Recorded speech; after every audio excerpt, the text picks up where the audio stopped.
अस्सलाम वालेकुम नाज़रीन, आप देख रहे हैं प्रोग्राम दो टोक। मैं हूं किरण नाज।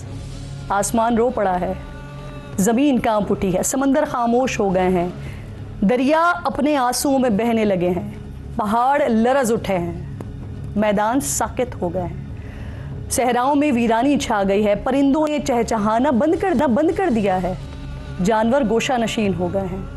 आलम नासूत, आलम मलकूत, आलम जबरूत, आलम लाहूत गम में डूब गए हैं। आसमान की बुलंदियों से ज़मीन की तह तक हर मखलूक अश्कबार है।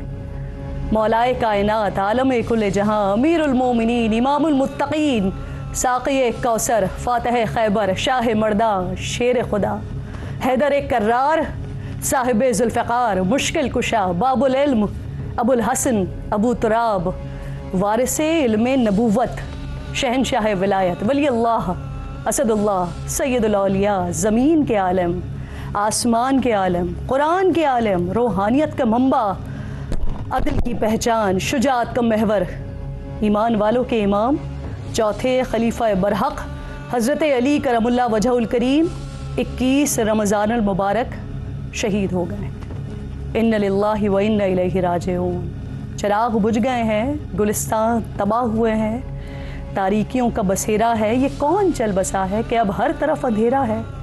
ना समझ नहीं सके, पहचान नहीं सके कि वो कौन था जिसे शहीद कर दिया गया है। वो अक्स नबी था, वो खुदा का खलीफा था, बादशाह विलायत नमाज फ़जर के लिए मस्जिद में दाखिल हो रहे हैं कि 19 रमज़ान को इब्न मुलजिम मलून ने हमला करके उन्हें ज़ख्मी कर दिया और 2 रोज़ बाद आपने जामे शहादत तोश कर लिया। हज़रत अली करमुल्लाह वजहुल करीम, जिन्होंने नबी के बाद सबसे पहले नमाज अदा की, अम्मा आयशा सिद्दीक़ा रज़ियल्लाहु ताला अन्हा ने हमें बताया कि ईमान वालों के खलीफा हज़रत अबू बकर सिद्दीक़ रज़ियल्लाहु ताला अन्हु चेहरा अली को देखते रहते थे। सवाल करने पर बताया कि नबी करीम ने फरमाया है कि अली को देखना भी इबादत है। एक मुलाकात में सैयदना सिद्दीक़ अकबर आपको देखकर मुस्कुराए और फरमाया कि आका पाक ने फरमाया है कि क़यामत के दिन जिसके हाथ में अली की मोहब्बत का परवाना होगा वही जन्नत में जाएगा। सैयदना अलीउल मुर्तज़ा मुस्कुराए और फरमाया कि अली भी उस वक्त तक किसी को परवाना जारी नहीं करेगा जब तक वो सिद्दीक़ अकबर से मोहब्बत न करता हो। फ़ारूक़ आज़म फरमाते हैं कि जिसने अली को तकलीफ़ पहुँचाई उसने नबी को तकलीफ़ पहुँचाई। जब मेरे और आपके आकाए नामदार सरवर कायनात सरकार दो आलम मोहम्मद मुस्तफ़ा अहमद मुज्तबा सल्लल्लाहु अलैहि वसल्लम ने फरमाया कि जिसका मैं मौला उसका अली मौला, तो हज़रत उमर फ़ारूक उठे और फरमाया कि अली आज से आप मेरे मौला हैं। ज़ुन्नौरैन हज़रत उस्मान गनी रज़ियल्लाहु ताला अन्हु के पास कोई सवाल लेकर आता तो फरमाते कि इसका जवाब नहीं है मेरे पास, जाओ जाके अली से पूछो। हर खलीफा, हर सहाबी मौला अली की मौजूदगी पर फ़ख्र करता है। मुनाफिक और मोमिन की पहचान थे हज़रत अली। सहाबा कराम ज़िक्र अली छेड़ कर चेहरों से पहचान जाते थे कि मुनाफिक कौन है और मोमिन कौन है। हज़रत अली दुनिया से पर्दा ज़रूर फरमा गए हैं, लेकिन नूर अली आज भी मौजूद है और ता क़यामत मौजूद रहेगा। अल्लामा इक़बाल हों, मौलाना रूम हों, सुल्तान बाहू हों, तमाम औलिया अल्लाह फैज़ मौला अली का कायल हैं। तमाम सलासिल रूहानिया हज़रत अली से फैज़ याब हैं। मारिफ़त इलाही के लिए पहचान अली ज़रूरी है। किस्सा ज़रा मुख्तसर कर देती हूँ कि जिसे भी क़यामत तक फ़ुरक़ान व इरफ़ान मिलेगा वो दर अली से ही मिलेगा। आगाज़ करते हैं प्रोग्राम का। स्टूडियो में एक माहौल बन चुका है, लेकिन ज़रा अपने सियासी मामलात की तरफ आते हैं। मुल्क में सियासी तक़सीम है वो इतनी बढ़ चुकी है नाज़रीन कि सियासी जमातें एक साथ बैठने और एक दूसरे पर एतबार करने तक को तैयार नहीं है। PTI तहरीक तहफ़्फ़ुज़ आइन में शामिल जो जमातें हैं उन्होंने कौमी सलामती कमेटी इजलास का बॉयकॉट किया है। जमीयत उलमा इस्लाम और अवामी नेशनल पार्टी ने शिरकत तो की है, लेकिन मुश्तरका एलामिया से लाताल्लुक़ी का ऐलान किया है और अपना एक अलग एलामिया जारी किया है। नून लीग जो तमाम जमातों को एक पेज पर लाना चाहती थी, उसके अपने कायद और 3 बार वज़ीर आज़म रहने वाले नवाज़ शरीफ इजलास में नहीं आए। वज़ीर दाखिला मोहसिन नक़वी भी कहीं दिखाई नहीं दिए। आर्मी चीफ़ ने इस इजलास में सियासी क़यादत पर वाज़े किया है कि अब सॉफ्ट स्टेट नहीं है बल्कि हार्ड स्टेट बनने का वक्त आ गया है। DGISPR पहले ही 2 टोक कह चुके हैं कि जाफ़र एक्सप्रेस हमले के बाद रूल्स ऑफ गेम तब्दील हो चुके हैं। अब होने क्या जा रहा है और रियासत सोच क्या रही है? हार्ट स्टेट का तस्वुर क्या है, इसी तमाम सूरत हाल पर बात करेंगे और सियासी तकसीम पर बात करेंगे। प्रोग्राम में मेरे इंतहाई मौजूद स्टूडियो में साथ मौजूद हैं, गो के असम्बली में साथ नहीं बैठ सके, लेकिन यहाँ पर चारों मौजूद मेहमान साथ मौजूद हैं। हाफिज़ हम्दुल्ला साहब किसी तारुफ के मोहताज नहीं है, जमीयत उलमा इस्लाम से आपका ताल्लुक़ है। इसके साथ साथ खुर्रम हमीद रोखड़ी साहब इस्तेकाम पाकिस्तान पार्टी से साथ मौजूद हैं। सेनेटर डॉक्टर अफनानुल्लाह साहब पाकिस्तान मुस्लिम लीग नून का चेहरा और साथ साथ नईम हैदर पंजोदा साहब पाकिस्तान तहरीक इंसाफ की नुमाइंदगी करते हुए यहाँ पर मेरे साथ मौजूद है। आप चारों मेहमानों की मैं शुक्रगुजार हूँ। हाफिज़ साहब, मैं आपसे बात का ज़रा सा आगाज़ कर लेती हूँ। कौमी सलामती कमेटी का इजलास, उसके बाद JUIF का एक अपना अलग से एलामिया मैं देख रही हूँ, इसकी ज़रूरत क्यों पेश आ गई सर? और जो शिकवा आप मीडिया पर कर रहे हैं कि हुकूमत ने आपको एतमाद में नहीं लिया, क्या ये शिकवा आप लोगों ने वज़ीर आज़म साहब से या स्पीकर साहब से किया है, जिन्होंने आपको इस इजलास में शिरकत की दावत दी थी? बिस्मिल्लाहिर्रहमानिर्रहीम, बहुत शुक्रिया। देखिए, इस पर तो मेरे ख़्याल में दूसरी बात नहीं है कि कौमी सलामती हो या मुल्की सलामती हो जी। इस पर सबका इत्तेफाक है कि जिस तरफ से भी कौमी सलामती या मुल्की सलामती निशाने पर हो उसकी दिफा के लिए पूरी कौम हाजिर है। दूसरी बात यह है कि पाकिस्तान में मारो और मरो की सियासत से कोई इत्तेफाक नहीं करता। तीसरी बात यह कि जमीयत उलमा इस्लाम की सियासत और उसकी विज़न, उसका फ़ैसला यह है कि हम बारूद और गोली की सियासत पर यकीन नहीं रखते।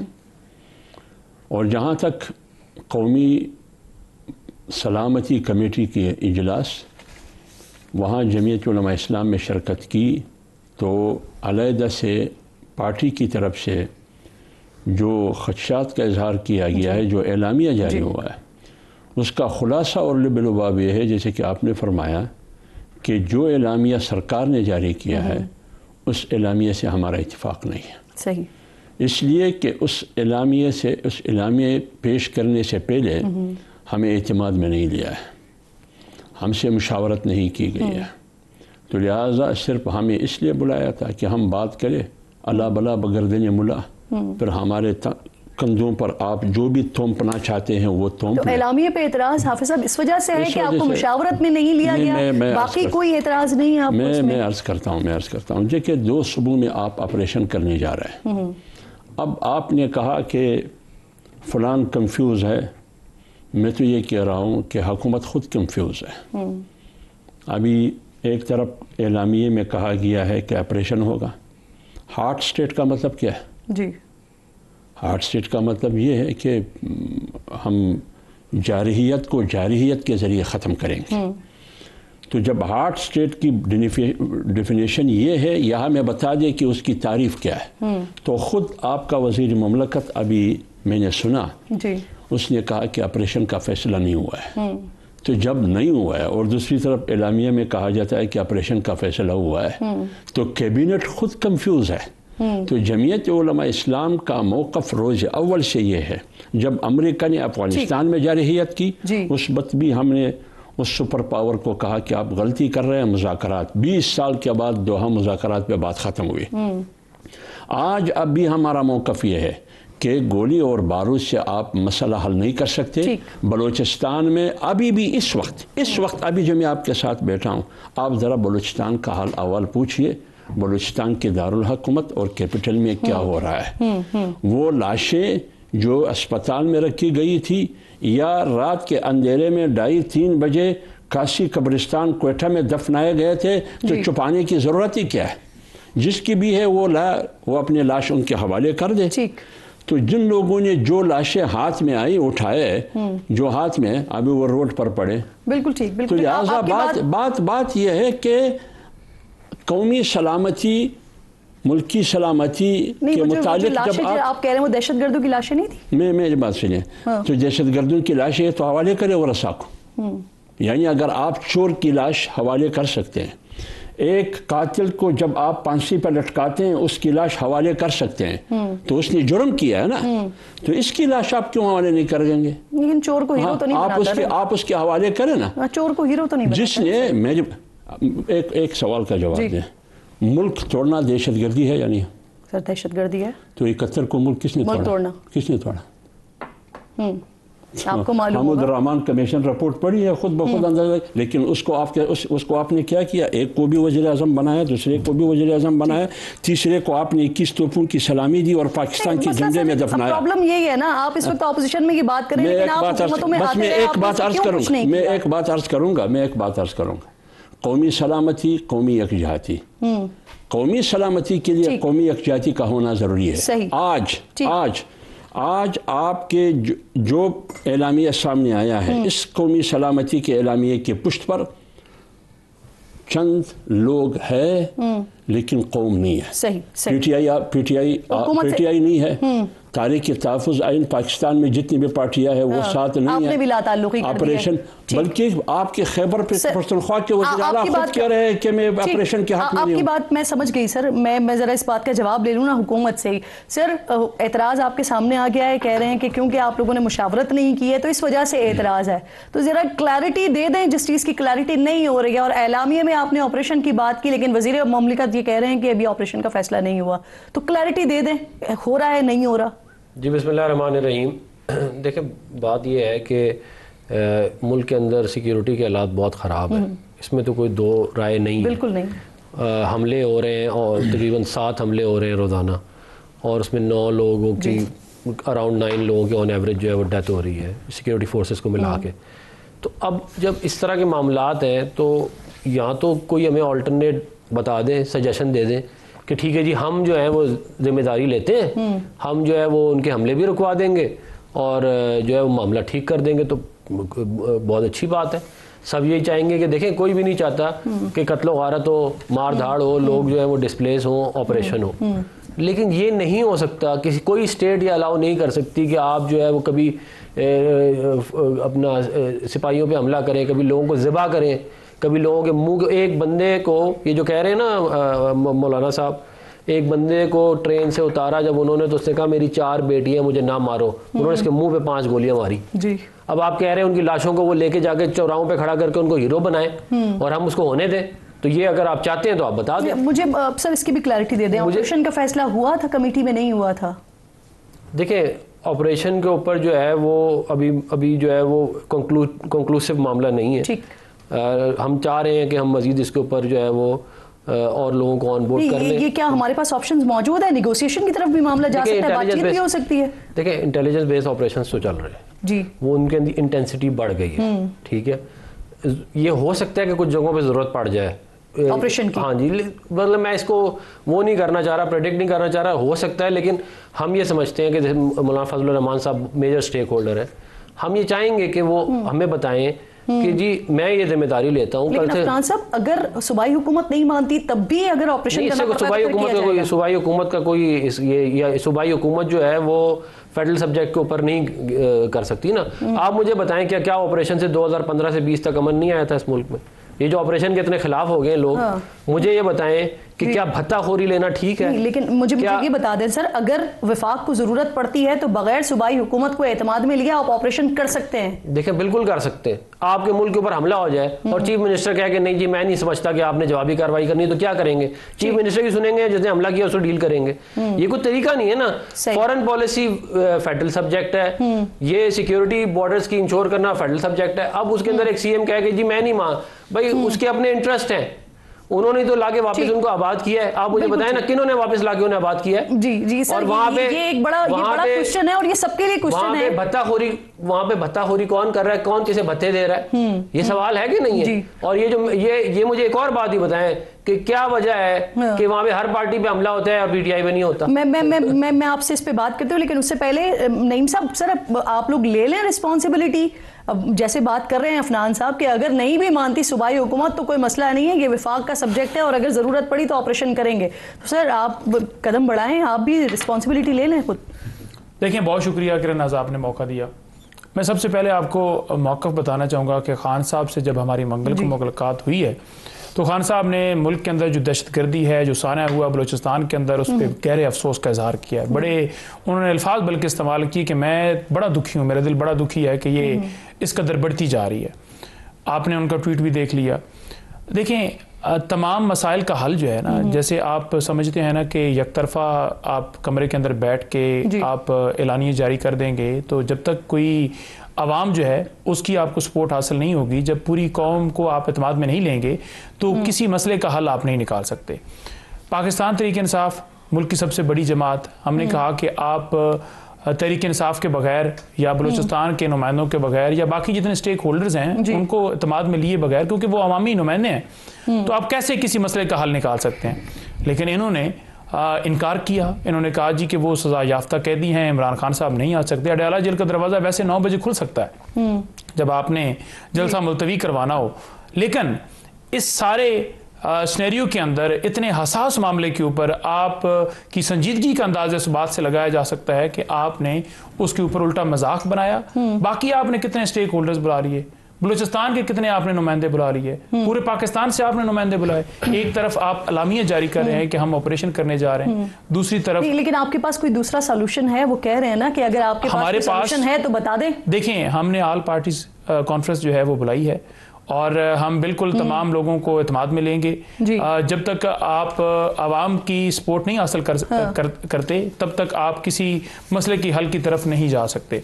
तो इससे पहले तहरीक इंसाफ की जब हुकूमत थी, इमरान खान साहब वजीर आजम थे, दहशतगर्दी बिल्कुल कंट्रोल हो गई थी, आपके ड्रोन रुक गए थे, फिर जो भी पॉलिसी बनी, जो भी तरीकाकार बना, ये जो बसाने का अमल है ना, ये हमारे दौर में नहीं हुआ, ये पीडीएम के दौर में हुआ है। और बलूचिस्तान के अंदर क्या हमारी हुकूमत थी उस वक्त? क्या अब हमारी हुकूमत है वहां पर? तो ये दहशतगर्दी जो है ये सूबे का मामला नहीं है। पेशावर में आर्मी चीफ की सरबराही में जो एपेक्स कमेटी का इजलास होता है उसमें आप लोग शिरकत करते हैं, वजीर आजम की ज़ेर सदारत पार्लिमानी कमेटी का इजलास होता है, इसका आप बॉयकॉट करते हैं। आपको नहीं लगता कि ये जरा दोहरा मयार हो गया है? हम वहां शिरकत करते हैं, अली अमीन ने वहां भी शिरकत की, अली अमीन ने यहां भी शिरकत की, अली अमीन ने TROs वफाक को भिजवाया, TROs के ऊपर कोई रिप्लाई नहीं आया, और बैरिस्टर गौर भी थे, तो TROs हमने भिजवाए थे ना कि अफगानिस्तान में अगर समझते हैं कि वहां पर दहशतगर्द हैं या वहां से ये मसाइल सारे हैं तो आपको बातचीत से मामले का हल निकालना होगा। जहां फॉरेन पॉलिसी की बात की जा रही है, से जब से ये अटैक्स हमारे पास ज्यादा बढ़े हैं तब से बार बार पाकिस्तान की तरफ से मैसेजेस जा रहे हैं, बार बार कहा जा रहा है कि आपकी जमीन हमारे खिलाफ इस्तेमाल हो रही है, रोके, लेकिन वहां से कुछ भी नहीं हो रहा। कौन गया है उधर? सर हमारे पास से बार बार मैसेजिंग नहीं हो रही है। गया कौन है? क्या हमारे पास से नहीं कि सफीर वज़ारत खारजा कह रहे थे कहां जाना है? कोई भी नहीं गया, यही कोई नहीं है। देखें, बात यह है कि जब अली अमीन बात करते हैं ना कि दहशतगर्दी का मामला सूबाई नहीं है, वफाक को अपनी जिम्मेदारी निभानी होगी। अफनान साहब फरमा रहे हैं कि बिल्कुल ये दफा का मामला है और वफाकी हुकूमत का मामला है क्योंकि फॉरेन पॉलिसी वफाक से होगी। तो भाई फिर वफाक आगे क्यों नहीं बढ़ रहा? आप हमारी राय का भी एहतराम नहीं कर रहे, आप नुमाइंदगी की कभी एहतराम नहीं कर रहे। मुझे आप दोनों इजाजत दीजिएगा, मैं जरा रोकड़ी साहब का इस पे कमेंट शामिल कर लूं, फिर अफनान साहब आपकी बात सुनती हूं। सर, ये हार्ड स्टेट के बारे में DGISPR ने हमें बता दिया, अभी सर भी कंफ्यूज हैं, वो भी फरमा रहे कि ये हार्ड स्टेट की डेफिनेशन क्या है?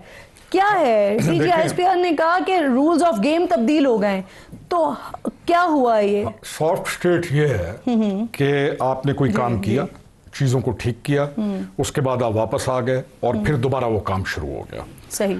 हार्ड स्टेट का जो माना है वो ये है कि आप ऐसा एक प्रोटोकॉल सेट करते हैं जिसकी बुनियाद डिसिप्लिन पर है और जिसको आप प्रोलॉन्ग करते हैं कि जो भी फितना है, पहली चीज तो यह है कि क्या दहशतगर्दी नहीं है? क्या इस वक्त पाकिस्तान जिस सूरत हाल में से गुजर रहा है हमें कोई एतराज है? सारे के सारे मुत्तफिक हैं कि हम बदतरीन दहशतगर्दी का शिकार हैं, सारे के सारे मुत्तफिक हैं कि रॉ बदतरीन तरीके के साथ पाकिस्तान के अंदर खेल रही है, बलूचिस्तान के डायनामिक्स अलग हैं, KP के डायनामिक्स अलग हैं, सारे के सारे ये समझते हैं कि दहशतगर्दी का हल सिर्फ और सिर्फ एक है कि आप इसका खात्मा करें और प्रोलॉन्ग करते हुए। हार्ड स्टेट का मतलब यह है कि आप नखरे उठाना बंद कर देंगे।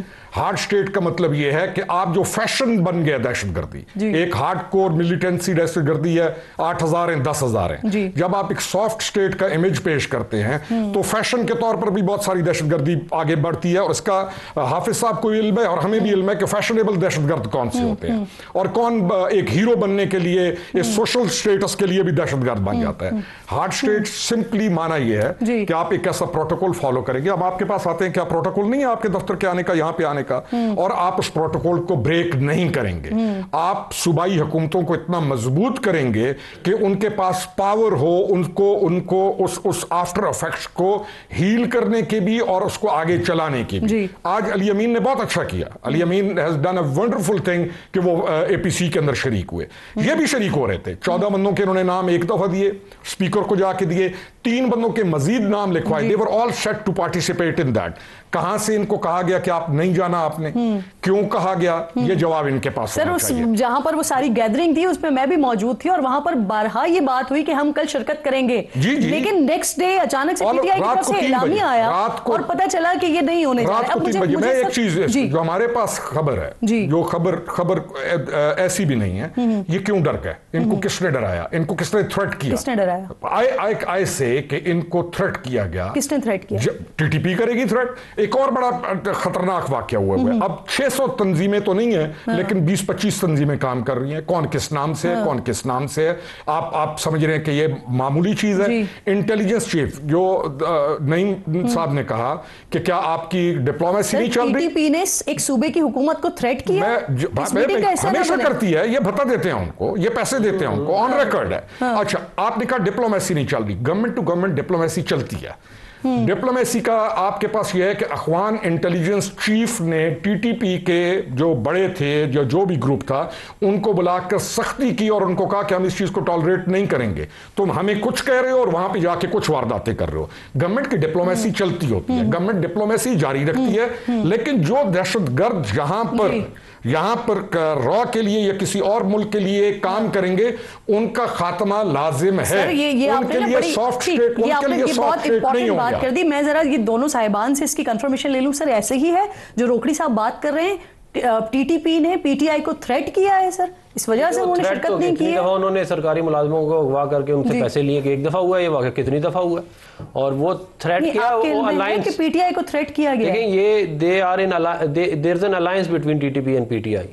ये मिलिट्री विंग है पीटीआई का, क्या कहते हैं टीटीपी, इसीलिए तो उसको प्रोटेक्ट कर रहे हैं। और ये कह रहे हैं कि हमने वापस लाके आबाद नहीं किया। नवंबर दिसंबर 2021 की रिपोर्टें निकाले, एक सेकंड मेरी बात सुन लें, उसके अंदर ये लिखा हुआ इन्होंने 150 हार्डन तालिबान जिन्होंने लोगों को ज़िबा किया, आग लगाई, उनको भी किया। और ये जेयूआईएफ भी इसी तरह का मौकफ देती है पीटीआई और टीटीपी के गठजोड़ के हवाले से। मैं इस पे पूछूंगी, लेकिन क्योंकि रोकड़ी साहब ने बड़ी इंपॉर्टेंट बात कर दी, कह रहे हैं कि पीटीआई को थ्रेट किया है टीटीपी ने। तो सर आप कंफर्म करेंगे इसको, ऐसा हुआ है, इस वजह से आप लोग शिरकत नहीं कर सके? फिर देखें जी, झूठ के ना पांव होते हैं ना सर होता है। सर हुए? अगर ऐसा थ्रेट होता तो फिर अली अमीन क्यों शरीक होता?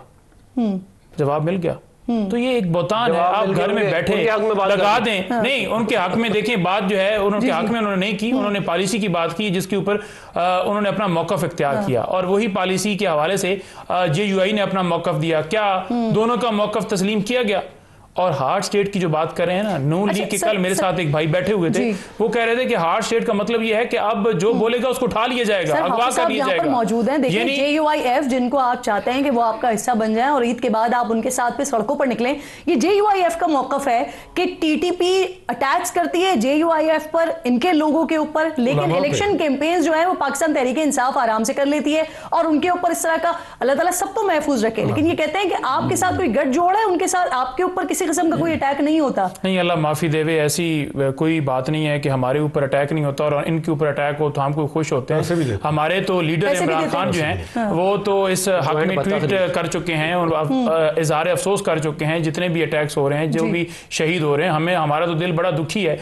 बेसिकली पीटीआई का पॉलिटिकली मुकाबला कर नहीं पा रहे, बोने सारे नाकाम हो चुके हैं। फिर ये कोशिश ये कर रहे हैं कि इनको दहशतगर्द बनाकर अवाम के अंदर से पाबंदी की तरफ ले जाएं या कोई ऐसा तरीका अपनाएं कि ये सफा हस्ती से मिटा दी जाए। कह रही है तो आप ये उनके लिए बात कर रहे हैं? नहीं, मैं खास तौर पर यहाँ पर रोकड़ी साहब ने फरमाया, अफनान साहब ने बात की, मैंने इनके हवाले से बात की, बाकी वो अपनी राय रख सकते हैं। हमारी उनके साथ जो है वो बातचीत जो है एक नुक्ते के ऊपर चल रही है कि हम चाहते हैं कि रूल ऑफ लॉ मुल्क के अंदर हो, तो डेफिनेटली मैं उस हवाले से ये बड़ा इंटरेस्टिंग है इल्जाम इनकी तरफ से, लेकिन इनके साथ बातचीत चल सकती है और इन दोनों को आप काउंटर करेंगे। हाफिज साहब से मैंने इस बात का जवाब लेना है। एक छोटा सा ब्रेक लीजिए नाज़रीन, ब्रेक का टाइम हो गया, ब्रेक के बाद वापस आते हैं, हाफिज साहब इसका जवाब देंगे।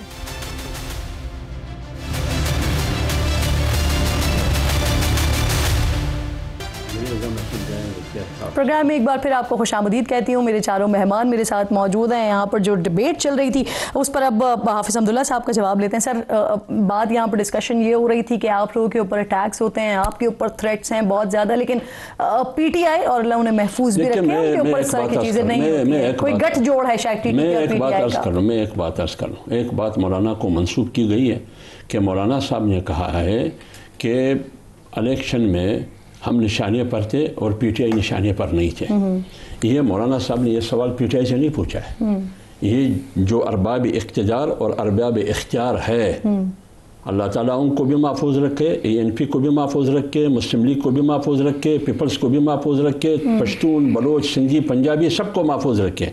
मौलाना साहब अरबाब इख्तियार और अरबाब इख्तियार से पूछते हैं कि मैं क्यों निशाने पर था, जवाब दीजिए। इनको इजाज़त था इलेक्शन की, इनको इजाज़त था इलेक्शन करने की, इनको इजाज़त था, मुझे क्यों नहीं था? इस क्यों का जवाब मैं PTI से नहीं मांग रहा हूँ, मैं PTI को थाने दे रहा हूँ। एक बात।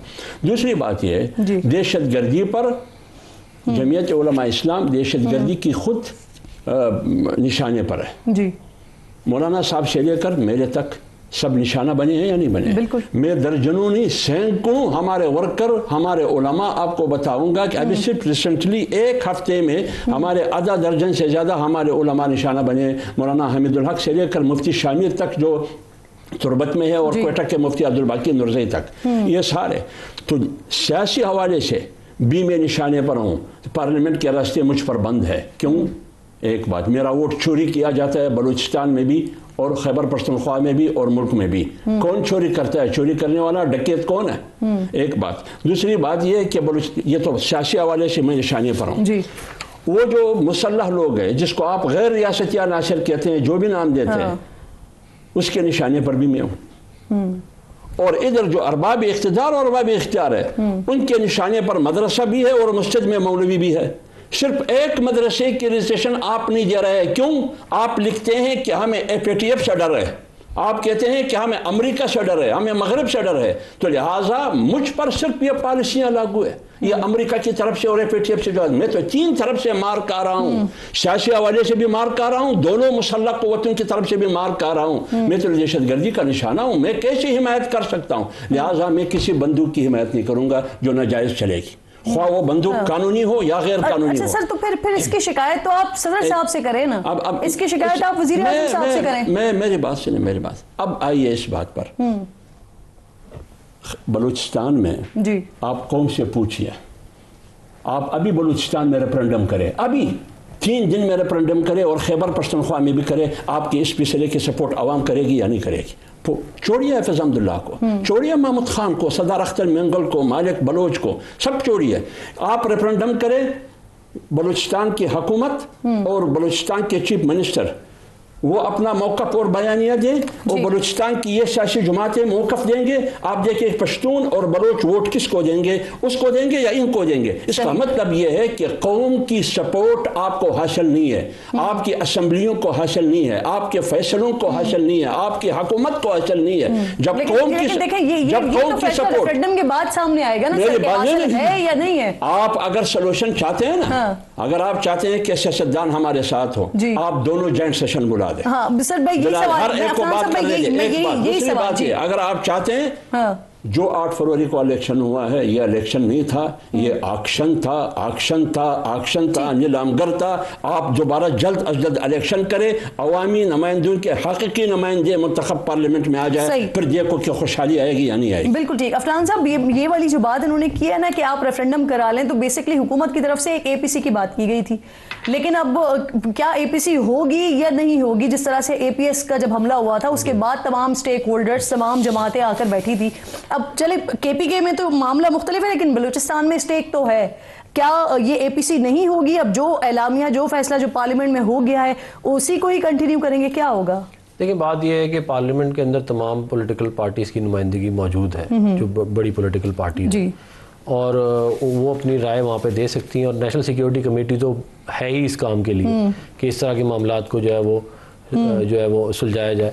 अब बात ये है कि ये जो मेरे भाई फरमा रहे थे कि इमरान खान साहब को बाहर निकाल के लाया जाए। बात ये है कि जब ये बालाकोट वाला मामला हुआ था तो मियां नवाज शरीफ साहब जेल में थे। हमने तो नहीं ये कहा कि मियां नवाज शरीफ को साथ बाहर निकालोगे तो हम साथ आगे खड़े होंगे।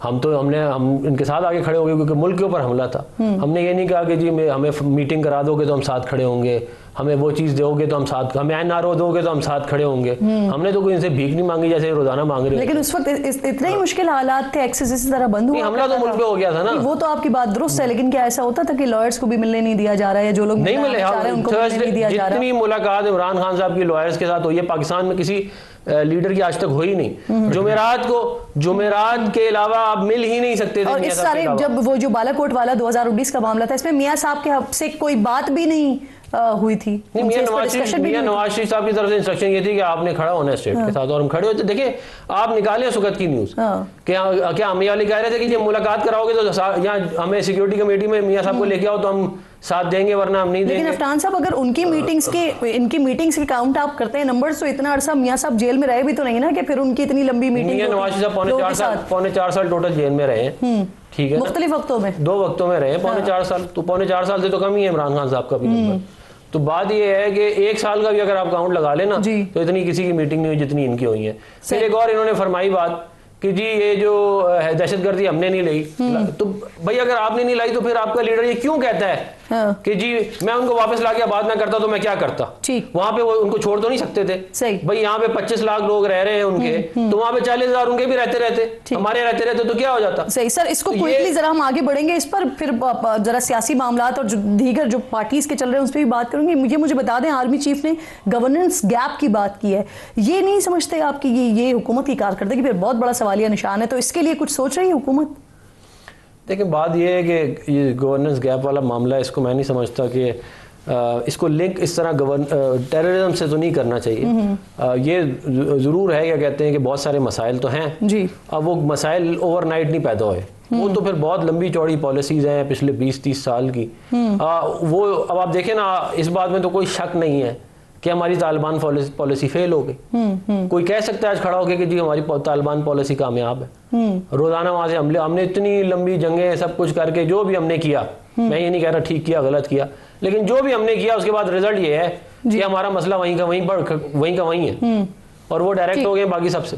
तो ये हमें अपनी इंट्रोस्पेक्शन की जरूरत है। बात यह है कि जो पॉलिसीज जिसके अंदर जो है वो पार्लियामान इन्वॉल्व होती है, अगर पार्लियामान को एतमाद में ले लिया जाता तो ये वापस आते ही नहीं। ठीक सर, एक तरफ आप लोग इजलास में शिरकत नहीं करते हैं नईम साहब, दूसरी तरफ वो आप लोग बार बार ये कह चुके हैं कि सोशल मीडिया हमारे कंट्रोल में नहीं है, लेकिन आप ही से मुंसलिक जो लोग हैं वो जिस तरह का प्रोपेगेंडा या जिस तरह की मुहिम कर रहे होते हैं। इनफैक्ट कल एक शहादत हुई, इसकी मैंने पिक्चर लगाई और उसके बाद नीचे PTI का फ्लैग लगा हुआ है, इमरान खान की तस्वीर लगी हुई है, लेकिन जिस तरह के कॉमेंट आ रहे हैं वो बड़ी तकलीफ देह हैं। तो आप नहीं समझते कि ये इससे तो आप लोगों की मुश्किलात इन चीज़ों से दूर होने के बजाय ये मुश्किलात मजीद बढ़ रही हैं?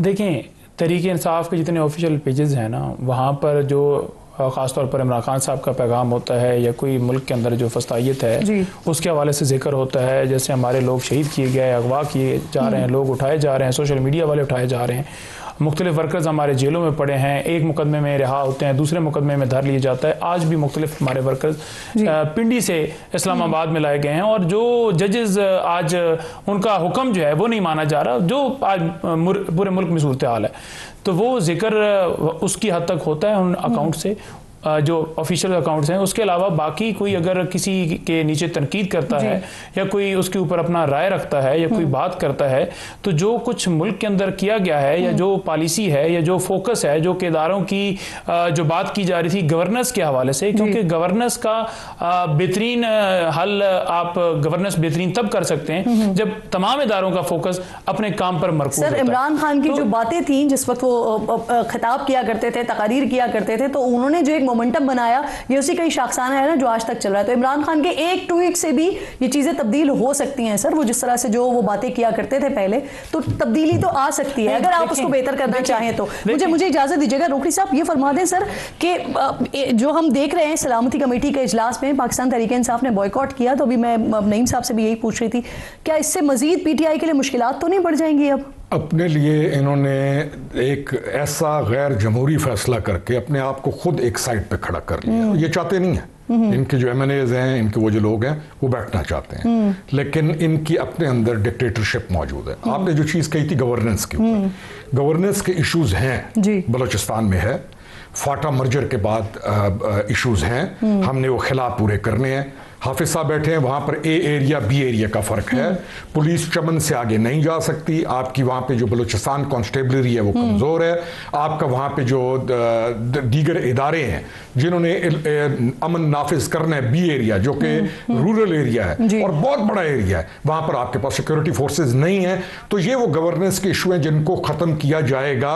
चीफ मिनिस्टर के पास वो पावर्स आएंगी कि उसका कंट्रोल तमाम मौजूद हो। ये जरूरी है KP के लिए भी, बलूचिस्तान के लिए। डॉक्टर साहब एक जुमला ऐड करने दीजिएगा सर, जहाँ की आप बात करें तो वहां पर तो इत्तेहादी हुकूमत है ना, पाकिस्तान पीपल्स पार्टी और मुस्लिम लीग नून की बलूचिस्तान में, तो फिर वहां पे नहीं कर रहे हैं ना। मैं वही कह रहा हूँ ना, दो चीजें अहम तरीन है कि गवर्नेंस, बल्कि सबसे बेहतर था लफ्ज जो है कि मैनेजमेंट इश्यूज को, इनको अभी देखा जा रहा है और आप देखेंगे कुछ ही दिनों के अंदर आपको बड़ी चेंजेस नजर आएंगी वहां पर। दूसरा है हार्ड स्टेट, तीसरा है चेंजेस होंगी, इनको बीफअप किया जाएगा, इनको फैसिलिटीज दी जाएंगी, इनकी लेवीज को रीऑर्गेनाइज किया जाएगा।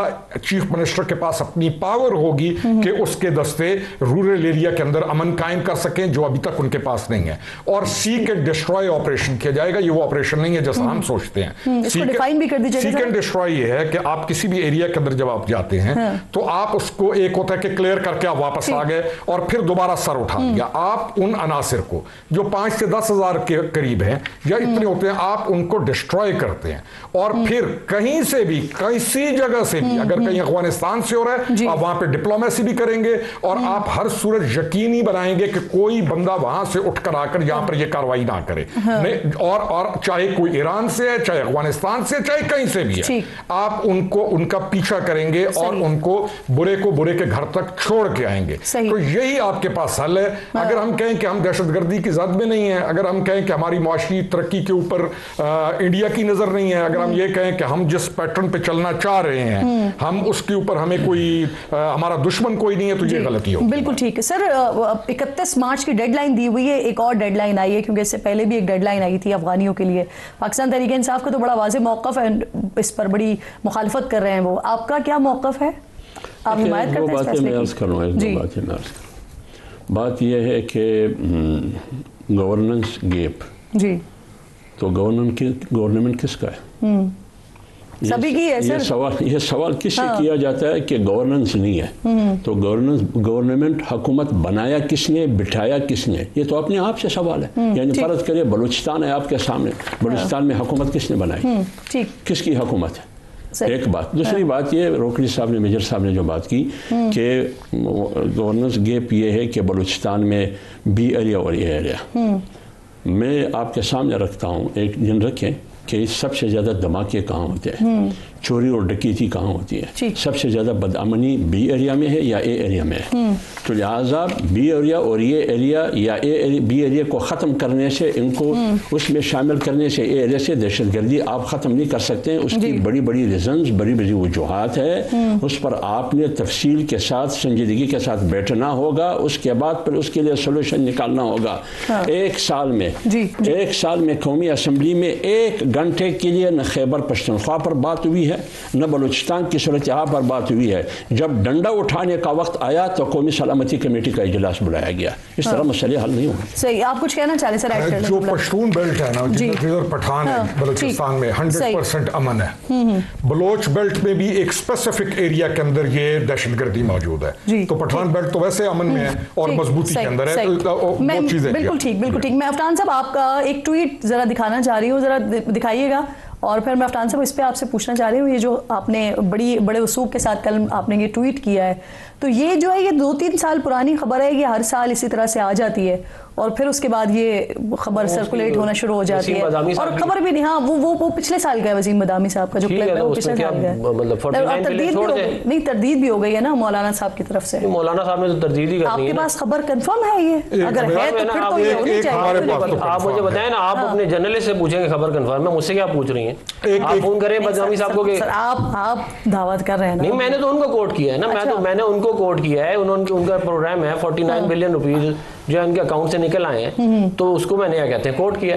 और मुझे ये बताएं अच्छा, कि ये वसीम मदामी के ऊपर आपने जो है वसीम मदामी का उनका प्रोग्राम मौजूद है, आपको मैं भेज दूंगा, अगर आपको नहीं यकीन आ रहा तो आप वो देख लीजिएगा। नहीं क्या बुराई है,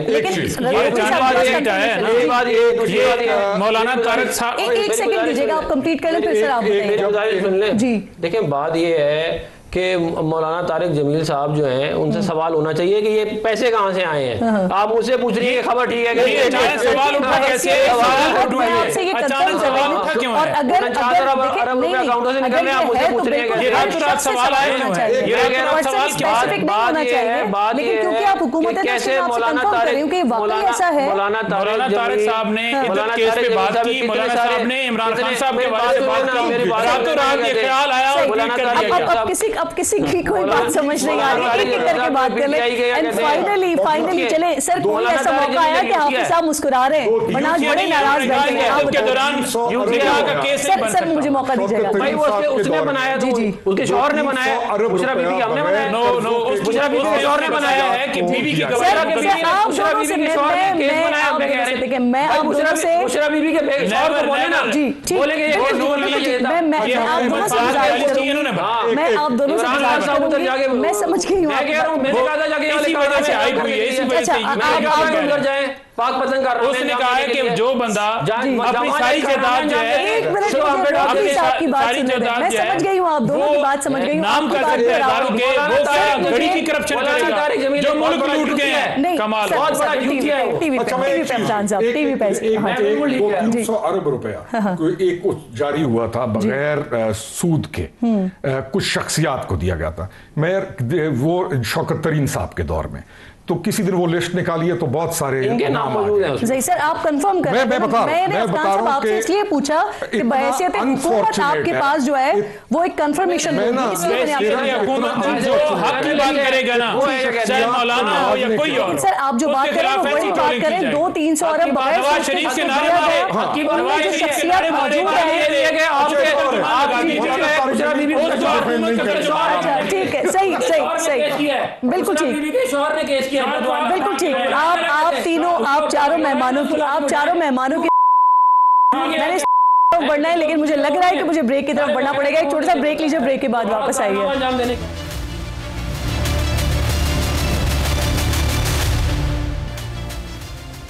प्रोग्राम में एक बार फिर आपको खुशामदीद कहूँगी। मुख्तलिफ मराहिल से गुजर रहा है आज प्रोग्राम, मुख्तलिफ माहौल बन रहे हैं इसमें। नाज़रीन, इस वक्त जो सिचुएशन है कि है ज़िंदगी बाज की जाहिदाना, झपटना पलटना, पलट कर झपटना, लहू गर्म रखने का है एक बहाना। पहले 2 T20 मैचेस में न्यूजीलैंड के खिलाफ बदतरीन कारकर्दगी की बदौलत शिकस्त की शर्मिंदगी उठाने वाले हमारे कौमी क्रिकेटर्स ने आज तीसरे मैच में जिस तरह शानदार वापसी की है, इस पर अल्लामा मोहम्मद इकबाल रहमतुल्लाह अलैह के ये अशार अचानक से मेरे जहन में गूंजे। जिन शाहीनों ने पहले 11 ओवर्स में 9 विकेट्स और फिर 14 ओवर्स में 5 विकेट से मेज़बान न्यूजीलैंड से मात खाई थी, उन्हीं मेज़बान कीवीज़ के आज उन्होंने महज 16 ओवर्स में 9 विकेट से पर कुतर डाले हैं और T20 क्रिकेट में 200 से ज़ायद रन्स का हदफ तेज़ तरीन वक्त में हासिल करने का एजाज़ भी माशाल्लाह हासिल कर लिया है। वो हसन नवाज जो पिछले 2 मैचेस में क्रीज पर आकर खाता तक नहीं खोल रहे थे, आज वही हसन नवाज 44 गेंदों पर पाकिस्तान की तरफ से T20 फॉर्मेट की तेज़ तरीन सेंचुरी बनाकर बाबर आजम का रिकॉर्ड तोड़ गए हैं और अपनी पहली इंटरनेशनल सेंचुरी में भी शानदार अंदाज में उसका आगाज़ कर दिया है। सिर्फ यही नहीं है, शाहीनों की परवाज़ में आई कोताही आज ऐसे गायब हुई कि उन्होंने रिकॉर्ड्स पे रिकॉर्ड्स बना डाले हैं। एक तो हसन नवाज और मोहम्मद हारिस ने पाकिस्तान के लिए T20 क्रिकेट में तेज़ तरीन 50 रन के रिकॉर्ड पार्टनरशिप बनाई और इन्हीं दोनों ने T20 के पावर प्ले में पाकिस्तान की जानिब से सबसे ज़्यादा 75 रन भी बनाए। 9 विकेट्स की इस तगड़ी जीत में कप्तान सलमान आगा और मोहम्मद हारिस ने भी अपना बराबर का किरदार अदा किया है।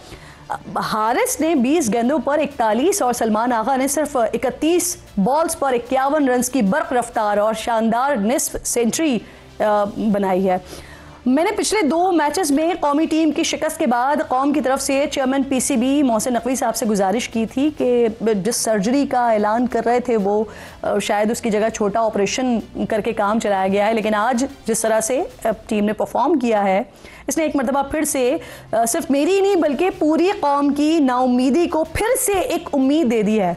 और इसी उम्मीद के सहारे मैं तवक्को करती हूँ कि 5 T20 मैचेस की सीरीज़ में ऐसी जानदार वापसी के बाद अगले मैच में भी हमारे शाहीन अपनी उड़ान और ऊंची करेंगे और सीरीज़ को 2-2 से बराबर करके आखिरी T20 मैच में कीवीज़ को उनके घर पर ही मैच ही नहीं ये सीरीज़ भी हराएंगे और मुझ समेत पूरी कौम की जागी हुई उम्मीदों को फिर से ख़त्म नहीं होने देंगे और मुझे फिर से ये मौका नहीं देंगे कि पहले मुझे क्या बुरा था मरना, अगर एक बार होता के बाद झपटना पलटकर झपटना का उम्मीद भरा शेर, ये शेरी जो मेरा सफ़र है, गिरते हैं शहसवार ही मैदान जंग में पढ़कर खुदा न खास्ता ख़त्म करना पड़े।